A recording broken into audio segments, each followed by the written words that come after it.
Welcome to the Healthy Careers Podcast, where we help healthcare providers succeed on purpose. We take a conversational approach in learning from others who have been there and done that. Join us as we share expert insights from real people who are just like you, because we believe that success isn't just a destination, it's an intentional journey, and you don't have to do it alone.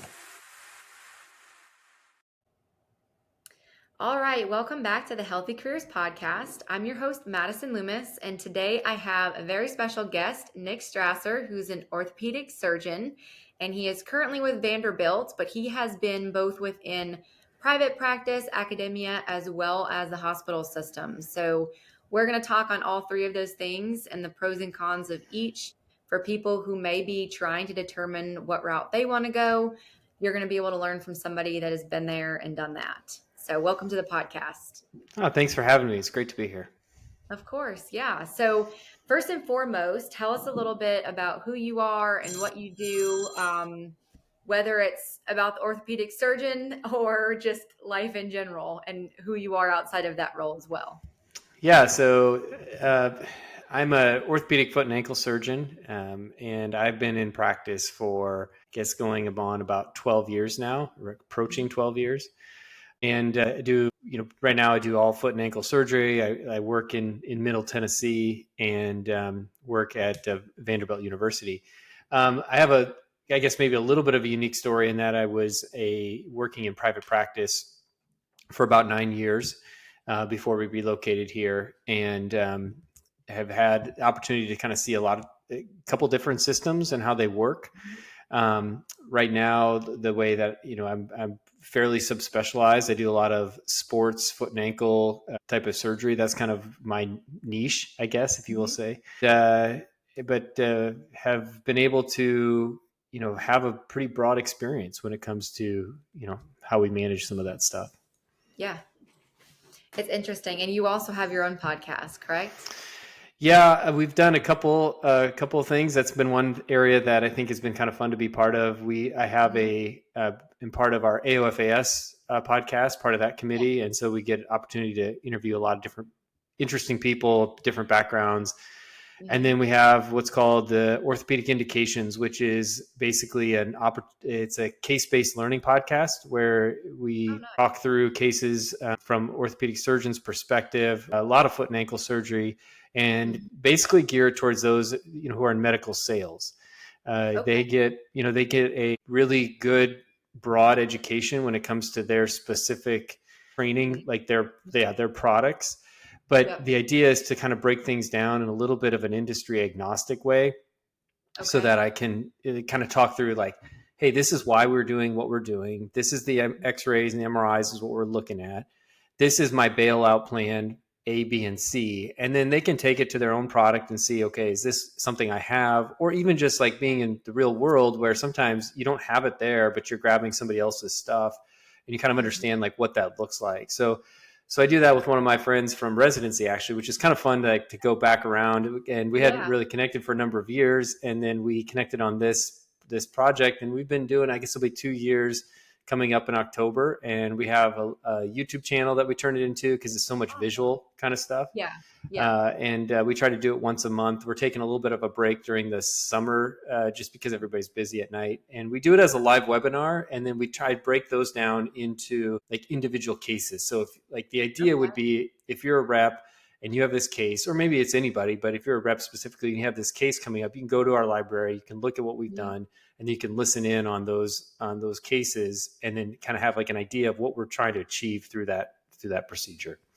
That's really cool. I would never think about that from a standpoint of like a medical sales rep, but I've always wondered that because it's been a career that previous to recruiting I had thought about doing, because I wanted to go into medicine, but I can't deal with blood.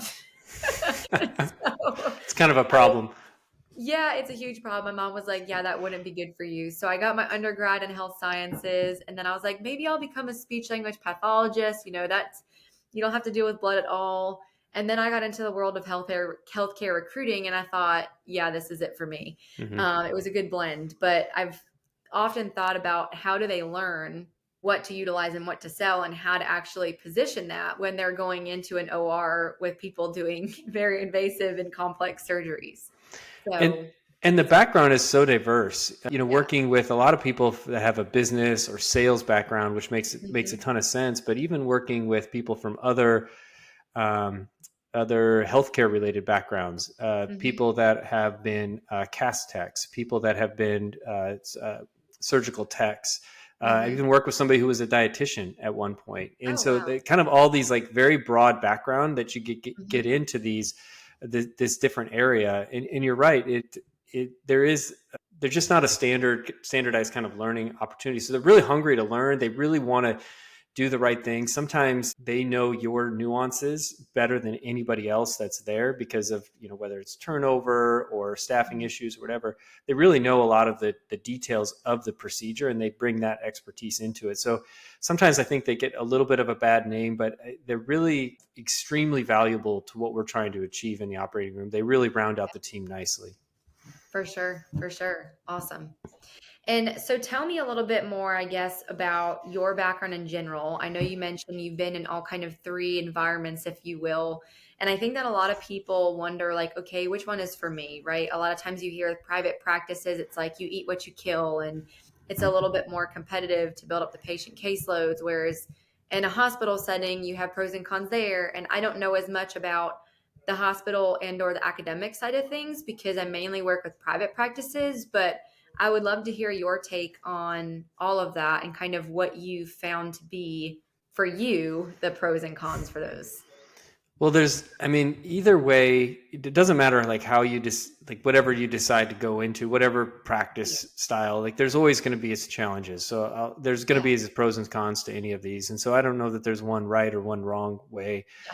I would say, I was in private practice for 9 years, and where we'd run our own practice, and we had our own surgery center and ancillaries. And what I do miss about that is a lot of the control that you would have. Not that sounds bad, but like if I needed to add on an extra half day of clinic, for example, it was not a big deal. Like we just did it, Right. and it's a lot more challenging in a bigger system to do that. You have to open templates, and it Mhm. takes months to happen. Whereas I would say, hey, I'd like to add an extra 3 patients or whatever into my template. It was literally done like the next day.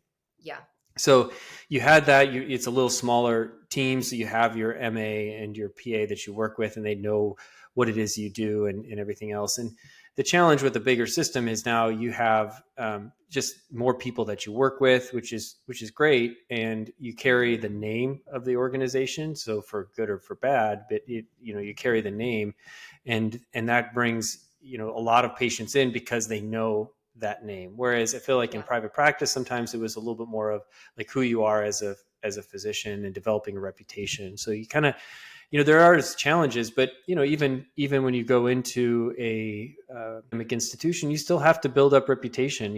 At least here where I'm at in Nashville, it's extremely competitive medical environment, and that's a Mhm. good thing. Like there's a lot of really good surgeons around, and so it takes some time to establish the word of mouth. You still have to put that work in.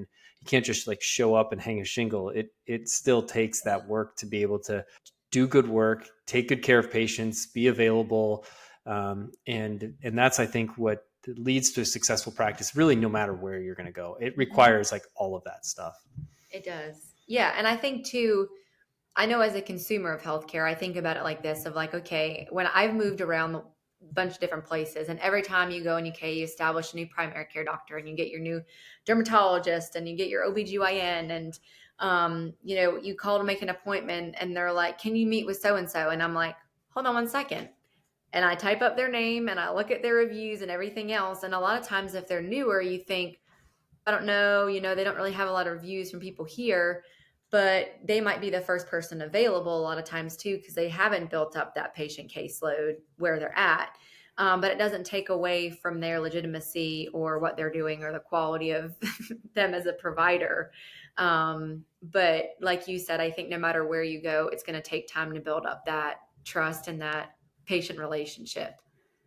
Yeah, you build equity, Yeah. and that was one of the things that you can't transfer necessarily. That was is a little bit of a painful Yes. process because you think I've done this before. I know I can do a really good job, and that's even maybe harder coming from one job to the next than saying coming out of fellowship, for example, you come out and you're like, oh, I know how to do this, but you're kind of like Mm-hmm. falsely, confident because you've done it with somebody else, and then you have to put it into practice, right? But Yeah. when you change jobs, you're like, actually, I do know how to do this. I've been doing this for a while, and I know what it is that it takes to get a good outcome. And so, but yeah, you still have to build up the word of mouth and the reputation and all those kinds of things. And it Yeah. doesn't matter. It doesn't matter necessarily if you're in private practice or if you're in academics, and if you have a big name, it Mm-hmm. takes a lot of work on your part.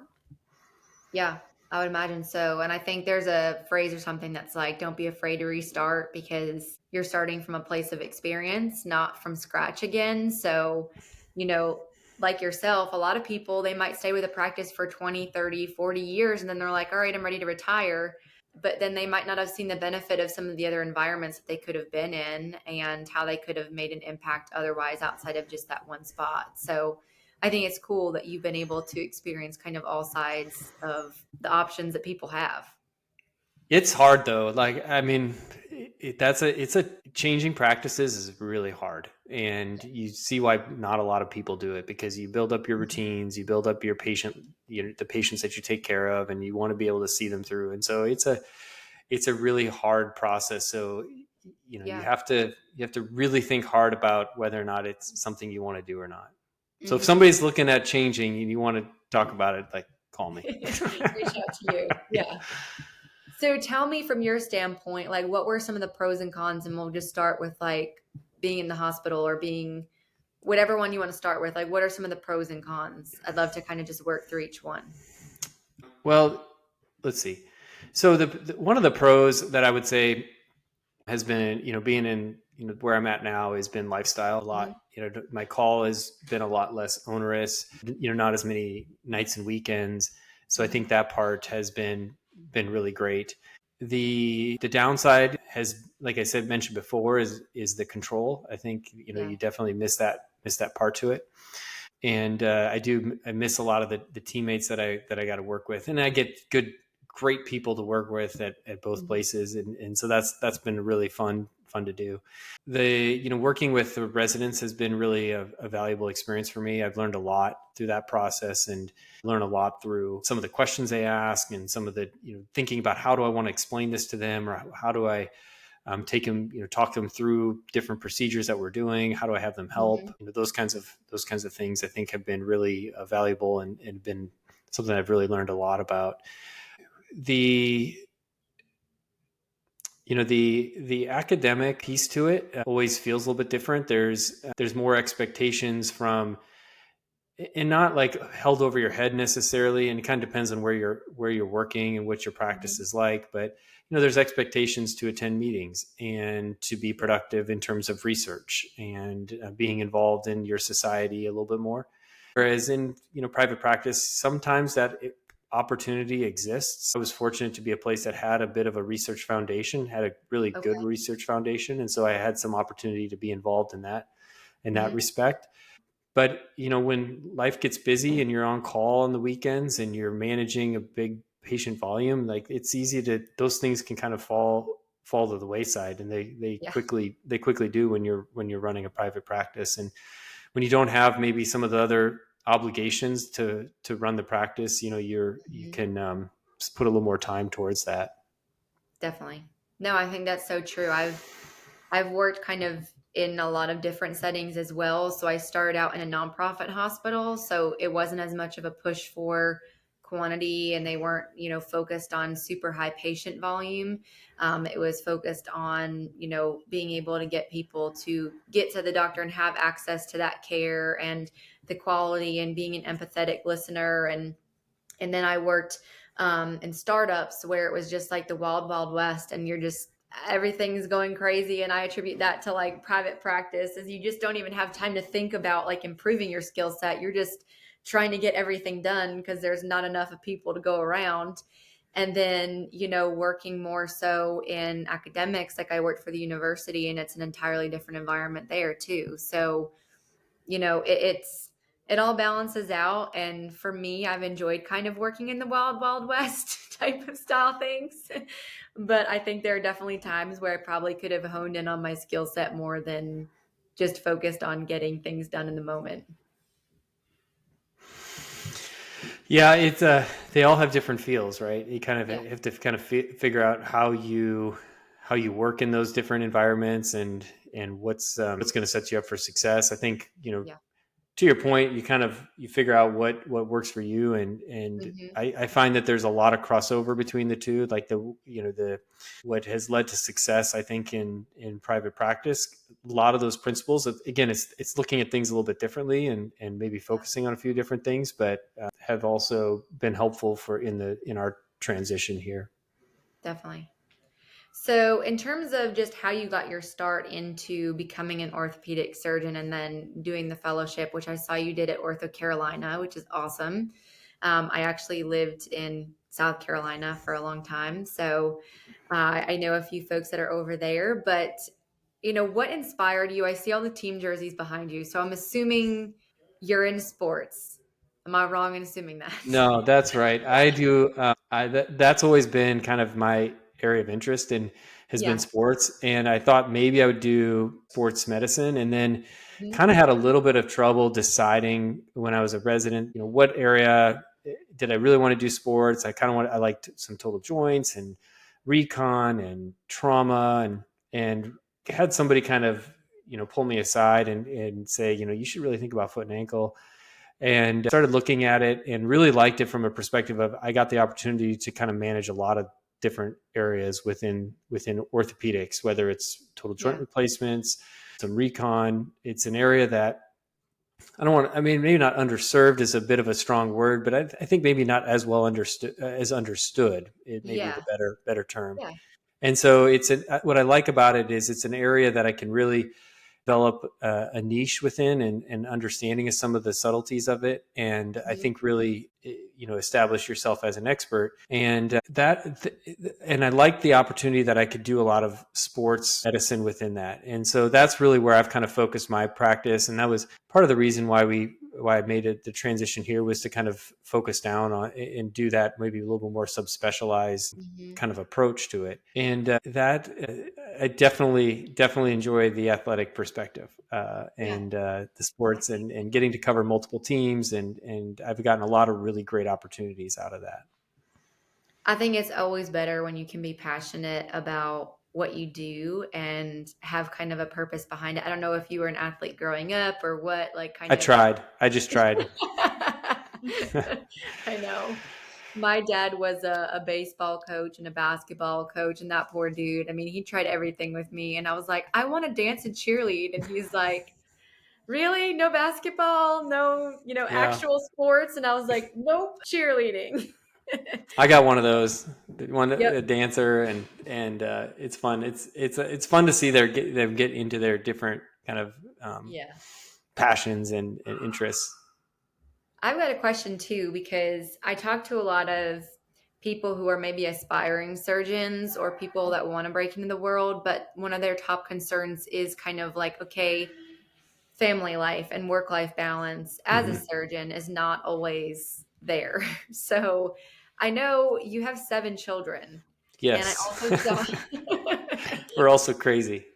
yeah. So, I mean, for you, like, how do you balance all of that? Because I'd imagine it's hard. I mean, that can't be easy.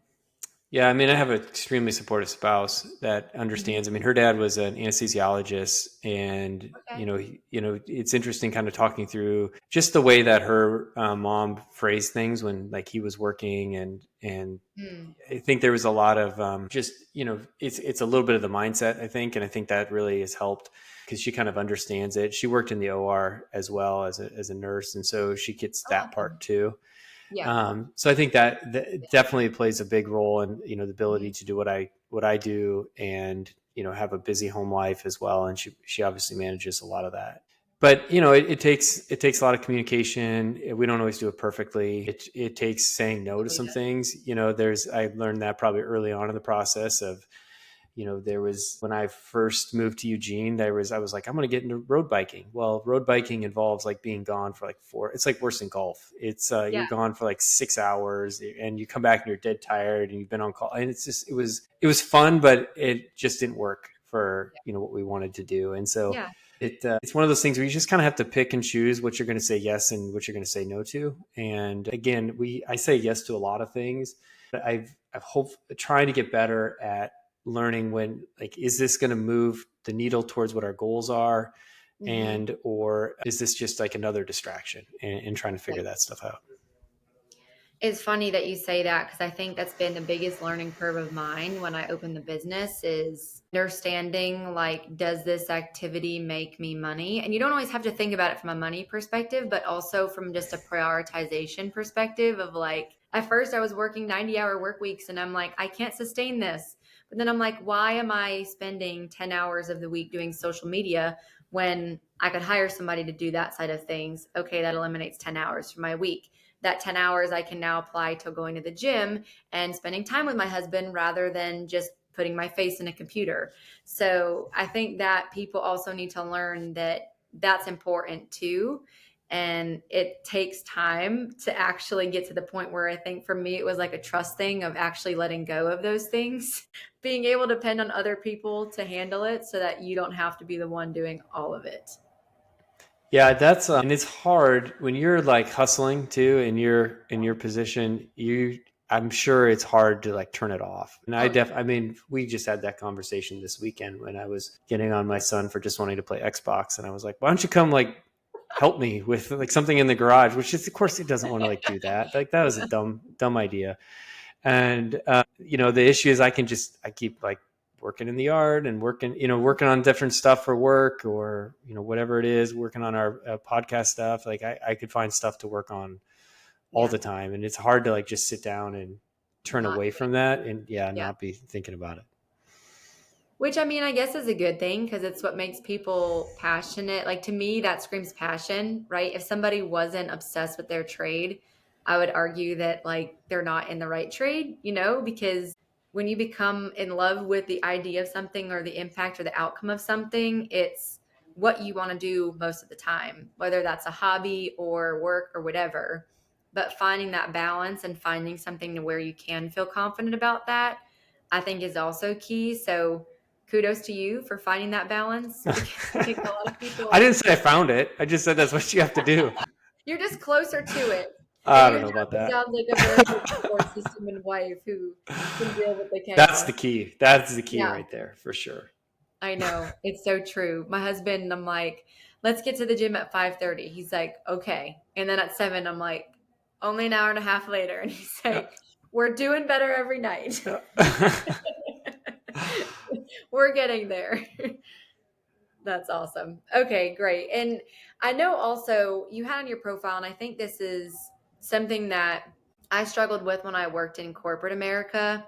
And I'd be curious to hear your take on it, because as a Christian, I think a lot of times, especially in medicine, you're told to separate the two and you're told not to like bring attention to that. But I think so much of what people need from a patient standpoint when you are going through really vulnerable times is that faith, and somebody who can share that faith with you and say, like, hey, nobody here is perfect, right? Like, mistakes happen all the time and there's no way to explain science.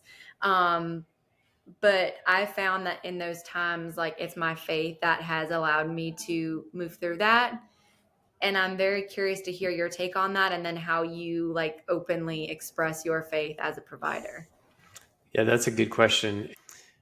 I'm probably not the most like verbose when it comes to like sharing faith in the workplace, I guess. I think that a lot of it does come out in like how you care for people, and sitting down and taking the time to kind of share, hey, this is what's happening, and being patient with them through that process. Because you're right. I mean, honestly, I just had this conversation with a patient yesterday, because she was, young mom, and she comes in, she's like, you probably like don't even like think twice about coming in on a day like this. And I was like, well, I think like the night before, I think through what my cases are and how I'm going to approach them. And she's like, yeah, but it's like any other day for you. And I was like, yeah. I said, this is a big day for you. Like, this is like a life altering, memorable day for you. And she's like, yeah, that's exactly how I feel. And so it's easy to lose that perspective. And I think the more that you can kind of humanize things, I think is kind of how I have tried to portray my faith, and understand kind of meeting people where they're at, in that regard. And so, but it can be challenging, because, in our field, you get, a lot of, you get kind of all walks and Yeah. parts of from different backgrounds and beliefs and things. And so just, but I think being able to kind of meet them where they're at and realizing they're in a tough time right now. They're vulnerable, and sometimes they're going to snip at you because they're scared. And just like, my kids will yell at me when they're not happy and hungry. That same kind of thing happens. And so just the more you kind of understand that you're trying to be the hands and feet of Jesus, and you're trying to see him in these different places, I think helps. And then I think too, there's something to be said about like how you deal with your staff too. Like I think they can see a difference too. And hopefully they say the same thing about me in terms of when you work with people, but that they can see that you maybe approach things a little bit differently, and how you think about things and stuff and talk to people. And it's not to say that I don't ever snap at somebody or, yell or something if things aren't right, but try to do it in a way that's not demeaning and that kind of approach. And I think everyone has their dog days. Like nobody's a perfect Christian either. And so there are some days where I'm like, ooh, that really wasn't the most Christian thing for me to do, but you can always fix it. You can always lead with action. And I think it's so right too, that if it's a part of your values and a part of like how you just portray yourself day to day, then you don't really need to talk about it. You just carry out your life as so. And then if people want to name that, being a good Christian, great. But I've just always found it interesting in medicine because I think there is a huge pushback to not talk about it or to not use that as a faith-based thing. And I think so many people, when they are a patient, that is their biggest day, right? And it could be a life-altering thing for them. And it might be that just piece of hope that you share with them that allows them to go from being so nervous and, anxious to being calm and knowing that everything's going to be okay. Yeah. So, I think that's right. Cool. Well, I have appreciated this conversation. I mean, I think that, your background and what you've been able to do shows that you can start over and move places and still be very highly successful. And I also thank you for all that you do within the, healthcare medical community for educating people outside of your just day-to-day. I think that's fantastic and a huge part of why I do this podcast as well. So hopefully we've inspired somebody, either an aspiring orthopedic surgeon or somebody confused as to what environment they want to be in. Yeah, well, thanks for having me. This has been fun to be part of and fun to kind of talk about a lot of different areas of healthcare, medicine, and I mean, you know where you can find me on LinkedIn and connect there if you're looking to connect. And then our podcast is called, or I guess our YouTube channel is called Orthopedic Indications. And if you're a medical device rep and you're looking for some more education tidbits, feel free, or you're just in learning more about healthcare, check it out there. Definitely. And I'll link all those things too, so that if people are listening and they want to just get a quick link, I'll make sure it's in the show notes so you can just go there and find it there. So. Sounds great. Thanks for having me on. I really appreciate it. That was a fun conversation. Of course. Yeah, thank you. Until next time, everybody. Thanks for listening to the Healthy Careers Podcast, where we provide a platform for you to ask hard questions and get real answers. If you enjoyed this episode, don't forget to subscribe and share it with your friends. Stay tuned for more episodes every other Friday at 7 a.m. Eastern.